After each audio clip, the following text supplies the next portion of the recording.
We are back inside City Hall. In 2010, my next guest ran against six-term incumbent Congressman Anthony Weiner and received nearly 40% of the vote. In the wake of Weiner's resignation, he's running again this year in a special election in the 9th Congressional District, which covers parts of Brooklyn and Queens. Here to discuss the campaign is Republican candidate Bob Turner. Welcome to the program. Well, thank you, Earl. Good to be here. A lot of viewers don't know that much about you, so let's get the basics out of the way. You served in the military. Yes, 2 years in Fort Polk, Louisiana. Okay, and you went on to become a television executive of some kind. Yes, beginning at ABC Television through a series of companies. Some I started and ran in the syndication area as well as network. Okay, I hear ABC and syndication. I'm thinking things like Oprah and Phil Donahue and. Well, Donahue actually was one of the programs that was owned by the company that I ran, as well as Sally and Baywatch at another time. Okay, very good. It was fun. Okay, yeah, the other side of the business. So after doing all of that, you got into your head that you wanted to run for Congress. Why did you run last time? Why are you running this time? My political career only began about a year ago. I was kind of incensed at something I saw on television that Mr. Weiner was doing. And I called a mutual friend, Mike Long. And I said, Mike, who is running against him? And where can I send a check? How do I help out? And slowly I found no one was running against him. No one was representing a different point of view. And it turned out to be me. This is last year.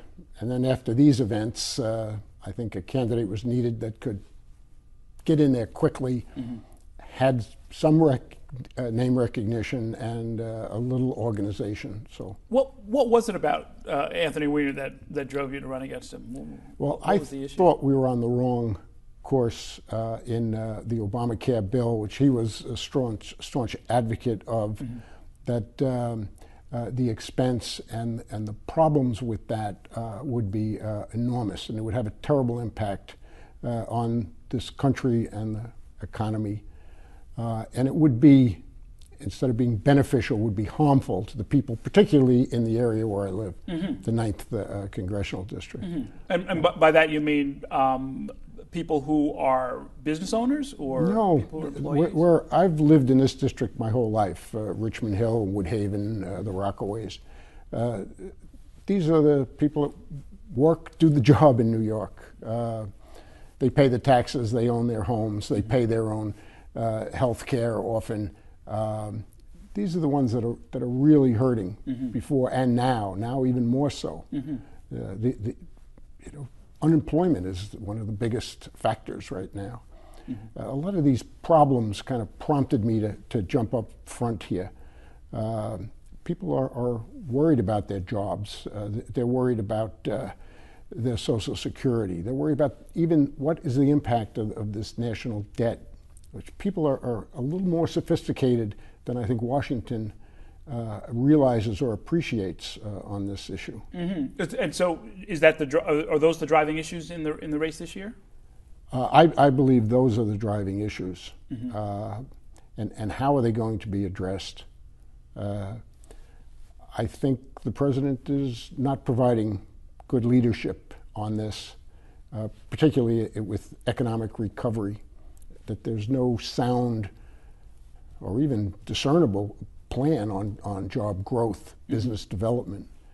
I think now some of the tax increases are probably going to be contrary to what the result which we want, which is growth. And spending continues to be out of control. Is the government, in your opinion, the administration doing the wrong thing, or should they just do much less of everything?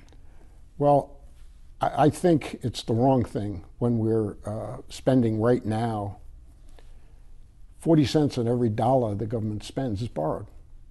How long can you keep that up? This is a problem that has to be addressed. They're not addressing it.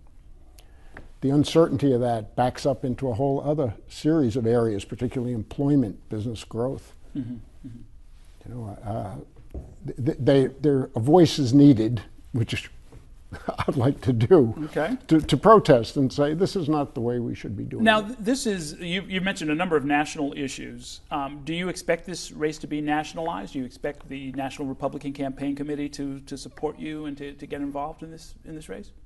That would be nice. But at this point, the last time out, we were entirely grassroots. We got no money nationally, I mean, from PACs or anything.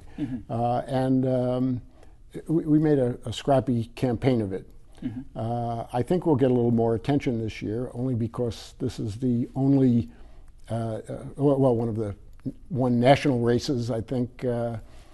I think we count 2 special elections, one in Nevada and one here for Congress. So you're the only one east of the Mississippi. Okay, east of the Mississippi. But there are surely some local issues as well you'd like to talk about. What's going on? Well, I think the big issues come down locally.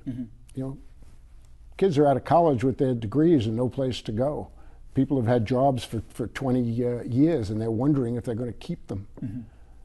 People are on Social Security right now saying, what's going to happen?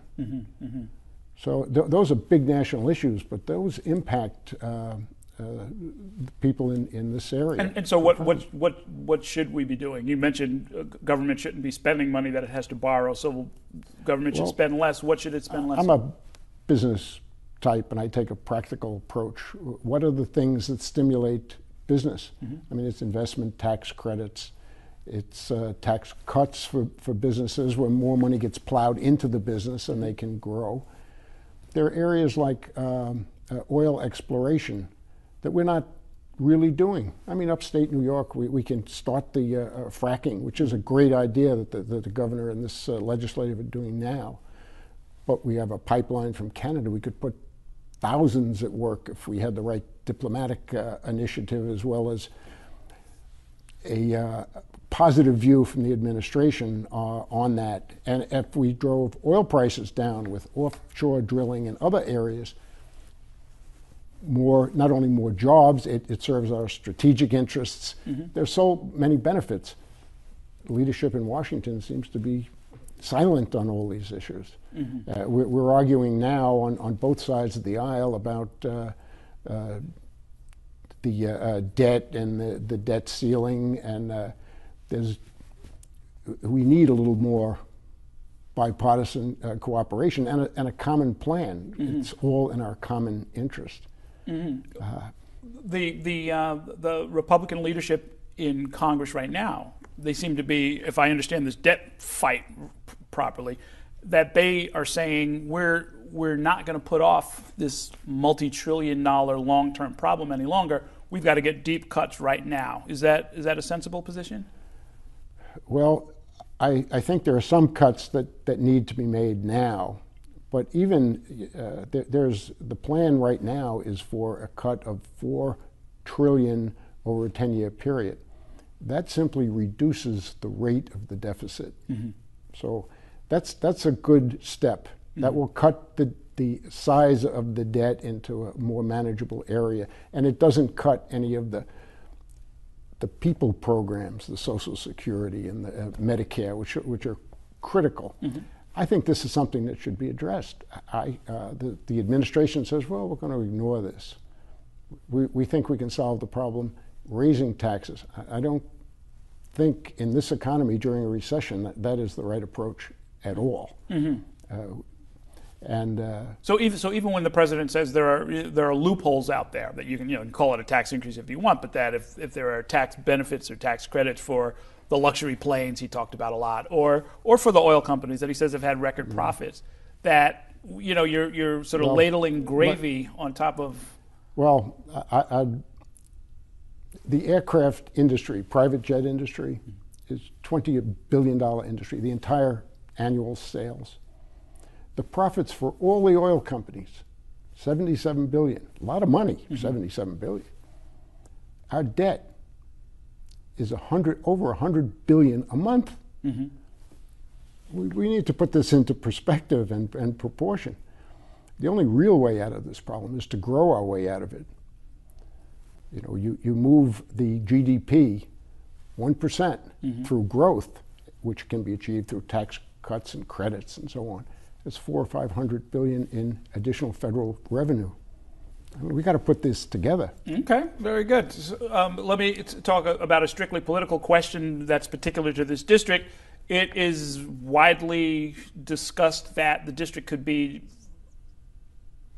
gone within a year. So I've heard, yes. But, yeah, dismembered. I was reaching for a word, but basically eliminated. And in the redistricting, which will be probably announced in months or even. Does that concern you? I'm not a careerist. I think there's a job to be done right now in politics, and I'm stepping up to do it and represent the people. When there's a redistricting, people will still live where they're living. You know, we have different numbers and different configurations. Mm-hmm. So, and people will still need representation.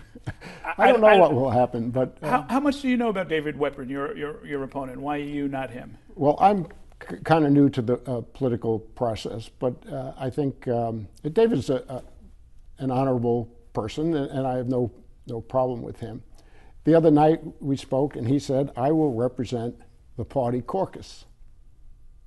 And I said, I think this administration has enough help. We need people on the other side right now to argue and fight for a different and better course of action, and as simple as that. Mm-hmm. Okay. Well, we are going to continue to report on the race. We may have you two in for a debate at some point, or discussion, however you want to put it. And I thank you for coming in to acquaint us with you, and we'll wish you the best of luck, and we'll see you out there on the campaign trail. Well, thank you. Bob Turner, Republican and Conservative Party candidate in the 9th Congressional District.